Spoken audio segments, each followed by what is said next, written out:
अगर किसी की किडनी फेल हो जाती है तो उसको बोलते हैं किडनी फेलियर या रीनल फेलियर, और इसका एक अल्टीमेट ऑप्शन होता है किडनी ट्रांसप्लांट। क्या ऑप्शन होता है? Kidney transplant. लेकिन अगर सुटेबल डोनर नहीं मिल पाता है तो उस पर्सन के लिए हम एक ट्रीटमेंट प्रीफर करते हैं जिसे कहते हैं डायलिसिस। क्या कहते हैं? डायलिसिस। आपने जनरली सुना होगा अपनी सोसाइटी में भी कि उनका डायलिसिस चल रहा है। तो डायलिसिस एक्चुअली होता क्या? देखो, किडनी का फंक्शन ये था कि क्या वो ब्लड से नाइट्रोजीनियस वेस्ट को रिमूव कर रही थी, यानी कि उसकी बॉडी से नाइट्रोजीनियस वेस्ट अब रिमूव नहीं हो पा रहा है। तो हम जो डायलिसिस करेंगे उसका मेन मोटो ये है कि उसके ब्लड से क्या रिमूव करना है? Nitrogenous waste. क्या रिमूव कर रहा है? Nitrogenous waste. तो देखो, डायलिसिस करने के लिए एक मशीन का यूज है, उसको कहते हैं डायलिसिस मशीन। ये किडनी की तरह वर्क कर ये किडनी की तरह वर्क करती है, इसको क्या कहते हैं? आर्टिफिशियल किडनी भी कहते हैं। अब इसका प्रोसेस समझना।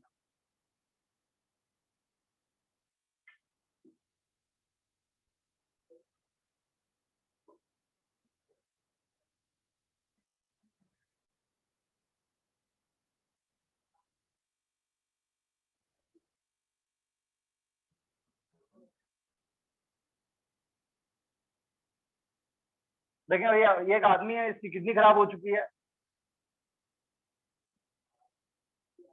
ठीक है। हम इसके अरे इधर, इस पे काम है, ये काम का नहीं है, ये काम का है ना। इधर देखो होगा क्या, ये काम का है।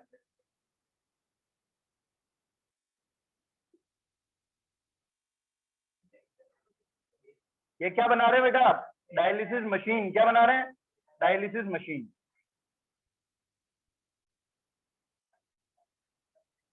कर दिया उसको बना।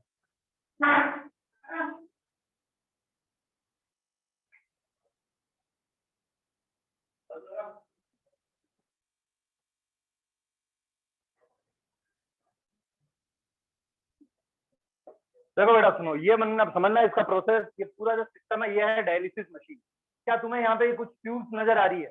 इन ट्यूब्स का नेचर है, ये सेमी परमेबल है। कैसी है? Semi permeable. कोई बता सकता है सेमी परमेबल का मतलब क्या होता है? इससे डिफ्यूजन हो सकता है? नहीं। सेमी मतलब कुछ, ठीक है ना। मेम्ब्रेन के तीन नेचर होते हैं, परमिएबल, सेमी परमिएबल और इम्परमिएबल। परमिएबल यानी वो सबको अलाउ करती है, ठीक है ना। Semi permeable it allow only selected molecules to pass through it. जैसे अगर मैं सेल वॉल की बात करूं तो सेल वॉल का नेचर होता है परमिएबल। कैसा होता है? परमिएबल। लेकिन सेल मेम्ब्रेन का नेचर होता है सेमी परमिएबल, यानी वो सबको अलाउ नहीं करती, केवल सेलेक्टेड मॉलिक्यूल को ही सेल के अंदर बाहर आने देगी। तो उसी तरह यहाँ जो ट्यूब्स दिख रही है इनका नेचर कैसा है? Semi permeable. इन ट्यूब्स को बेटा एक सॉल्यूशन के अंदर रखते हैं। अरे यार, डायलाइजिंग फ्लूइड। क्या नाम है बेटा? डायलाइजिंग। ठीक है, अब देखो बेटा बात सुनो।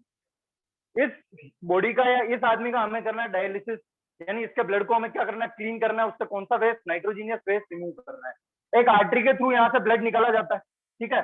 यहाँ लगा रहता है एक पंप। क्या लगा रहता है? पंप। ठीक है, ये पंप किसकी तरह एक्ट करेगा? हार्ट की तरह। किसकी तरह एक्ट करेगा? हार्ट की तरह।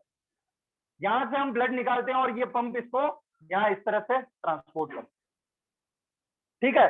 अब जब ये पंप इसको ट्रांसपोर्ट करेगा तो क्या ब्लड इन ट्यूब के अंदर फ्लो करेगा? क्लियर? क्या ये फ्लो होते होते इस तरह से आएगा यहाँ पे?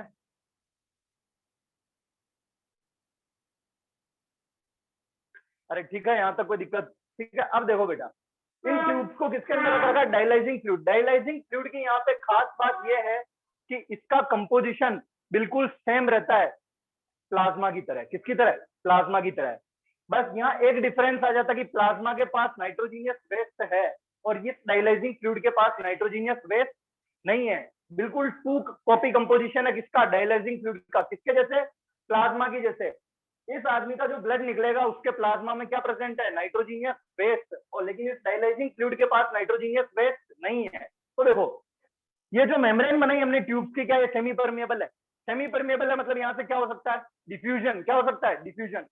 ये जो रेड कलर का जो ब्लड फ्लो कर रहा है यहाँ पे, इसके पास क्या प्रेजेंट है? Nitrogenous waste. और ये जो ब्लैक कलर का हमने फ्लूइड बनाया डायलाइजिंग फ्लूइड, इसके पास नाइट्रोजीनियस वेस्ट प्रेजेंट है क्या? नहीं है। तो नाइट्रोजीनियस वेस्ट की कंसंट्रेशन कहाँ ज्यादा है? ट्यूब्स के अंदर। और इन ट्यूब्स का नेचर कैसा है? Semi permeable. तो नाइट्रोजीनियस वेस्ट यहाँ से निकल के कहाँ आ जाएगा? इस डायलाइजिंग फ्लूइड में। जैसे जैसे ये ब्लड आगे ट्रांसपोर्ट करेगा इसकी क्या होती जाएगी? क्लीनिंग होती जाएगी, इससे नाइट्रोजीनियस वेस्ट निकलता जाएगा और वो कहाँ आता जाएगा, डायलाइजिंग फ्लूइड में, और यहाँ से हम इसको वापिस किसके थ्रू, एक आर्टरी के थ्रू बॉडी के अंदर ट्रांसपोर्ट करते हैं। समझ में आया? ठीक है। अब देखो सर ये दो ट्यूब क्या बनेंगे, ये जो डायलाइजिंग फ्लूइड है अगर इसमें नाइट्रोजीनियस वेस्ट जाएगा तो ये भी खराब होगा, तो हम यहाँ से क्या करते हैं, इस नाइट्रोजीनियस वेस्ट को इस डायलाइजिंग फ्लूइड को यहाँ से ऐसे कलेक्ट कर लेते हैं, और यहां से हम क्या करते हैं बेटा, फ्रेश डायलाइजिंग फ्लूइड भेजते रहते। समझ में आ रहा है? फ्रेश डायलाइजिंग फ्लूइड यहां से जाता रहेगा, ब्लड से नाइट्रोजीनियस वेस्ट किसके अंदर आ जाएगा, डायलाइजिंग फ्लूइड में, और ये डायलाइजिंग फ्लूइड को हम क्या करेंगे बेटा, यहाँ से रिमूव करते रहेंगे। वापिस सुने, इस आदमी का डायलिसिस करना था, ब्लड निकाला, एक पंप होता है जो हार्ट की तरह एक्ट करता है, इसने इसको अंदर फ्लो किया। ये ट्यूब्स है, इनका नेचर है सेमी परमेबल इन नेचर, ठीक है। इनको हमने रख रखा है एक फ्लूइड में जिसका नाम है dialysing fluid. The composition of the dialysing fluid is similar to the plasma except it does not have nitrogenous waste. इसके पास नाइट्रोजीनियस वेस्ट नहीं है, बाकी पूरा प्लाज्मा के जैसा है। ब्लड जब इसमें फ्लो करेगा तो इसके पास नाइट्रोजीनियस वेस्ट है, लेकिन बाहर फ्लूइड में नाइट्रोजीनियस वेस्ट नहीं है। Nitrogenous waste will move from its higher concentration to its lower concentration. ये ब्लड जैसे जैसे आगे मूव करेगा इससे नाइट्रोजीनियस वेस्ट निकलता जाएगा और वो किस में जाता जाएगा, इस डायलाइजिंग फ्लूइड में। इस डायलाइजिंग फ्लूइड को हम रिमूव करते जाएंगे। ये वो डायलाइजिंग फ्लूइड है जिसके पास क्या है बेटा, एक्सेस यूरिया। यूरिया ही तो है हमारा बॉडी का नाइट्रोजीनियस वेस्ट, कौन सा है, यूरिया, यूरियोटेलिक ऑर्गेनिज्म, ठीक है, यूरिया। और यहां से ये कौन है बेटा, फ्रेश डायलाइजिंग फ्लूइड। कौन सा है, फ्रेश डायलाइजिंग फ्लूइड। इसको हम इस मशीन के अंदर डालते जाएंगे और इसको यहाँ से रिमूव करते हैं। हाँ बेटा, ये डायलिसिस मशीन है, कल यहीं पे ड्रॉप किया था ना, ठीक है।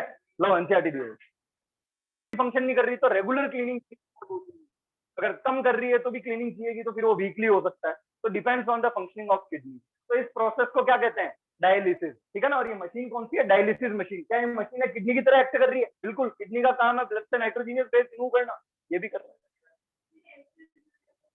इसका तो फेंकेंगे ना, ये तो खत्म है, पैसे उसी के तो ले रहे हैं केमिकल के, डायलाइजिंग फ्लूइड के, ठीक है ना। तो इसको हटाएंगे और इधर से फ्रेश जा रहा है।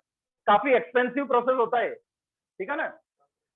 अरे क्लियर, तो लिखना शुरू करेंगे, डायग्राम बनाएंगे, एनसीईआरटी में दे रखा है, क्लियर। इस आदमी में उसको कोई इंटरेस्ट नहीं है, सुने, इस आदमी में कोई इंटरेस्ट नहीं उसको, ये चाहिए ना। हाँ ये तो चलेगा, नॉर्मली बना दे, ये ना भी बनाए तो बस ऐसे यहाँ हाथ शो कर दें। ये उदास है क्योंकि किडनी खराब है, इसका एक आंसू भी निकाल सकते हो। आर्टरी, कोई सी भी ले सकना, यहाँ की आर्टरी का नाम है ब्रेकिंग आर्टरी, पल्स मेजर करते टाइम बताई थी, ठीक है। नेक की ले सकते हैं, थाई की ले सकते हैं, लेकिन मोस्ट कॉमनली हैंड की लेते हैं, कंफर्टेबल होता है आर्टरी। और अच्छा, ब्लड आर्टरी से निकाला, बॉडी में किस में जाएगा, वेन में जाएगा ऑब्वियसली, ठीक है ना। आर्टरी से क्यों निकाला, क्योंकि आर्टरी कहां से निकल के आती है, दिल से, तो ब्लड प्रेशर से आ रहा है, निकालना आसान रहेगा। और फिर और पंप करके अंदर भेज दो और फिर वेन में इसको ड्रॉप कर देंगे, ठीक है। जो भी इंजेक्शन हैंड्स में लगाए जाते हैं जैसे इंसुलिन, ठीक है ना, उसको बोलते हैं मेरा इंट्रावीनस। क्या बोलते हैं, इंट्रावीनस, क्योंकि वो इंजेक्शन सीधे किस में जाएंगे, वेन के अंदर। किस में जाएंगे, वेन के अंदर, ठीक है।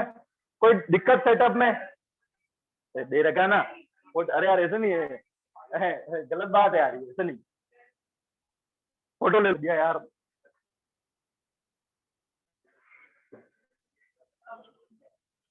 ठीक है, अब देखो डायलिसिस मशीन के बारे में लिखते हैं, लिखते चले। Dialysis machine consist of semi permeable tube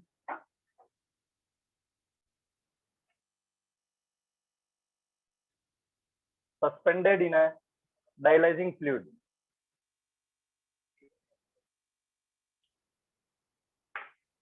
Suspended in a dialyzing fluid. The composition of topic वही ना, डायलिसिस ही चल रहा है ना, डायलिसिस मशीन की डेफिनेशन लिखाई, अब डायलिसिस मशीन के बारे में और फिर process. The composition of dialysing fluid क्या हो गया, similar to plasma except nitrogenous waste.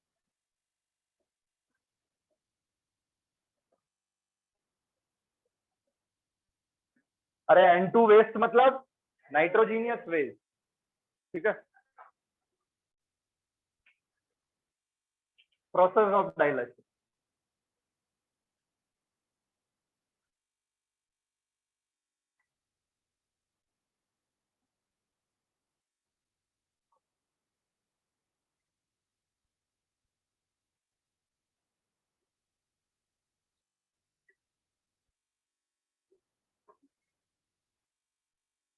अरे क्या हो गया, क्या हुआ? Blood from the artery is allowed to pass through the tube, ठीक है। As the blood passes from the tube,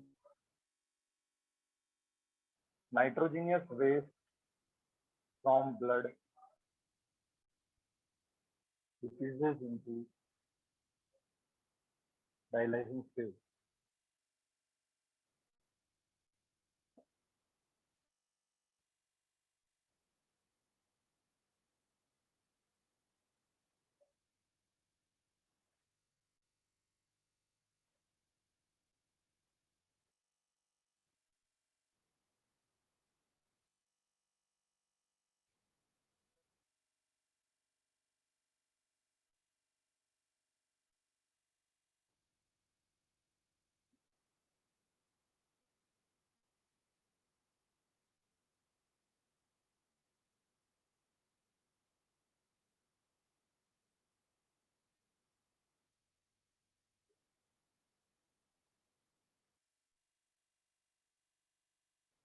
ठीक है, हाँ बेटा। कहाँ चैप्टर खत्म यार, ऐसे मत करो, पढ़ेंगे भी तो। और डायलिसिस पढ़ा अभी तो ना। अरे समझ में है ना किस तरह डायलिसिस होता है, और डायग्राम अच्छे से बना के आए। आर्टरी से ब्लड लिया, मशीन में डाला, ट्यूब से पास कराया। ट्यूब का नेचर था सेमी परमिएबल, बाहर नाइट्रोजनियस वेस्ट कम, अंदर ज्यादा, ज्यादा से कम में डिफ्यूजन हो गया from higher concentration to lower concentration, ठीक है। और जो प्योर ब्लड मिला उसको वापस कहाँ भेज दिया आपको। ऐसा क्या होता है कि वो यूरिन को कंट्रोल नहीं करता? नहीं, दिमाग नहीं। देखें थोड़ा, ये लिख लिया।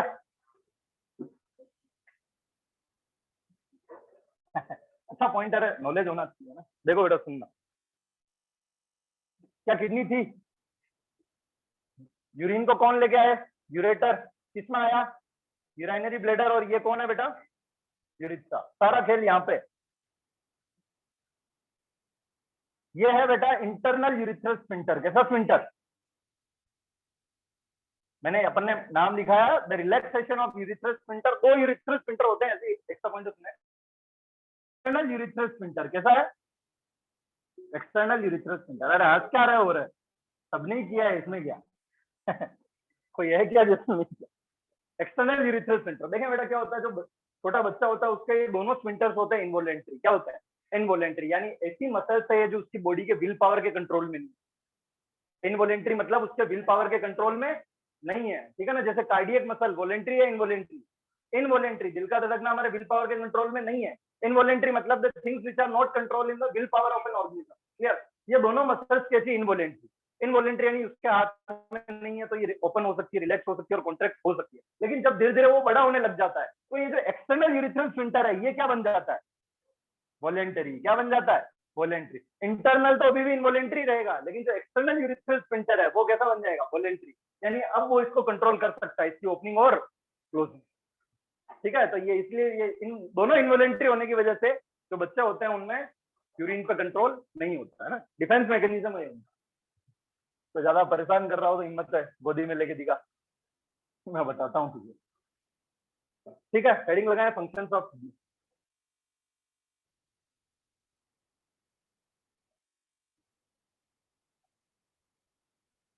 ठीक है ना, ये पूरा एक्सप्रेशन खत्म है ह्यूमन का डायलिसिस के साथ। और अब किडनी पढ़ी हमने, इसलिए तो किडनी का फंक्शन क्या थे? क्या पहला फंक्शन, किडनी ब्लड में से नाइट्रोजीनियस वेस्ट को रिमूव कर रहा था। लिख लो, remove nitrogenous waste from blood.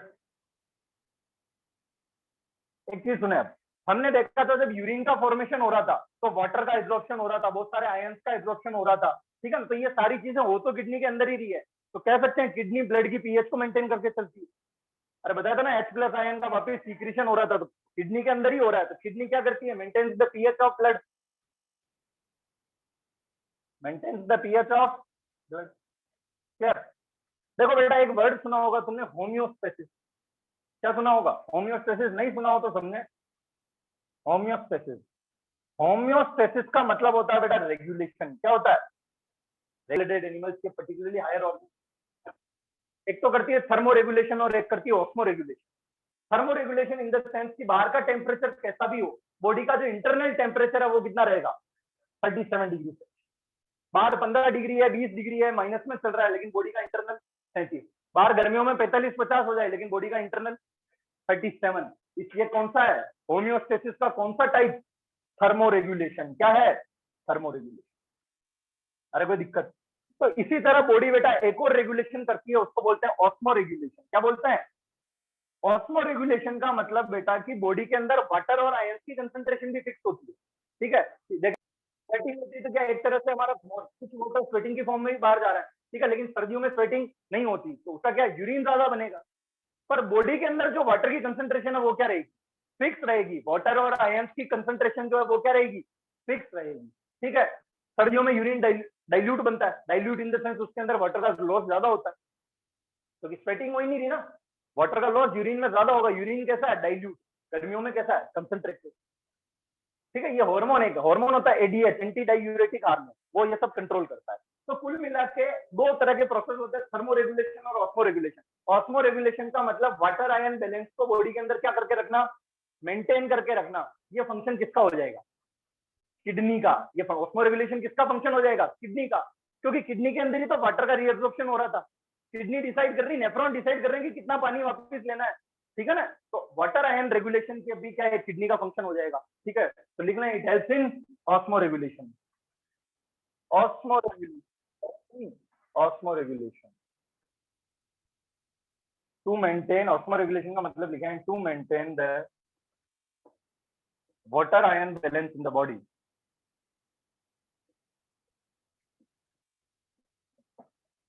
ये फंक्शंस हो गए बेटा किसके?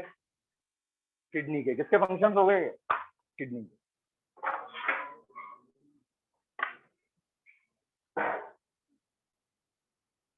हेडिंग लगाए एक्सक्रीशन इन प्लांट।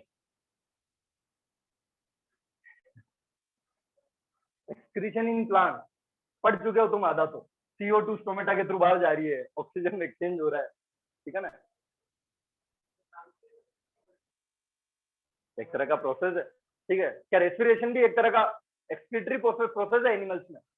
बिल्कुल है। अरे रेस्पिरेशन भी क्या है? एक तरह का एक्सक्रीटरी प्रोसेस है, क्योंकि वेस्ट मटेरियल कौन सा आ जाता है? CO2 बाहर निकाल रहा है।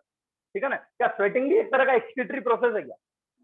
हाँ, ठीक है ना, जब स्वेट होती है तो उससे भी कुछ यूरिया, कुछ अमाउंट का यूरिया बाहर निकलता है बॉडी से। क्लियर? और स्वेट होने का जनरल रीजन ये है कि ये बॉडी टेम्परेचर को मेंटेन करने का एक mechanism. Evaporation always causes cooling. जब पसीना होता है और उसका इवोपरेशन होता है तो बॉडी को ठंडा ठंडा लगता है। क्लियर? ये एक मैकेनिज्म। पर स्वेट भी क्या है? एक तरह का एक्सक्रीटरी ऑर्गन, मतलब एक्सक्रीटरी सब्सटेंस है। लंग्स हो गए, स्वेटिंग हो गई, ये सब अलग अलग मैकेनिज्म है बॉडी के छोटे मोटे एक्सक्रीशन करने के। Excretion in plants. तो एनिमल्स में कोई डाउट? अरे एनिमल्स की तो पढ़ा अभी तक अपने, एनिमल्स मतलब ह्यूमन। ठीक है ना, एक्सक्रीशन इन प्लांट।